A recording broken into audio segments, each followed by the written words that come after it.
The US-Turkey alliance has hung in the balance for several months over one man, Pastor Andrew Brunson. Brunson's headed home, but tensions remain. Presidents Trump and Erdogan are strongmen with style in common, but in substance, dangerously poles apart.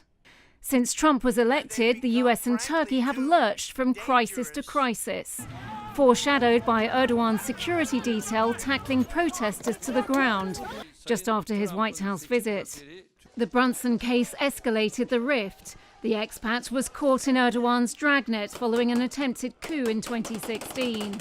I will say that the reason why the United States seem to care about him so much, particularly about him, is also the fact that he's an evangelical. The Turks wanted alleged coup leader Fethullah Gulen extradited from Pennsylvania in exchange for Brunson. The deadlock led to mutual sanctions and more threats, sending the lira into freefall. But two areas of possible détente emerged: Manbij in Syria, where the US and Turkey are training for joint patrols, and the fight against ISIS. Turkey hosts US and NATO jets bound for Iraq and Syria at Incirlik Air Base.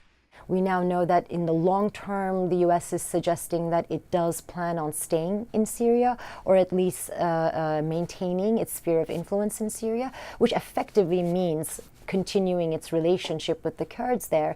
And that's going to be problematic for Turkey. Could the two cooperate on the disappearance of Saudi journalist Jamal Khashoggi? They would both like to see the Saudis accountable for this. So I do think that we will see, and we are seeing already, cooperation between the intelligence agencies. Once close NATO allies, but right now, for Washington and Ankara, it's complicated.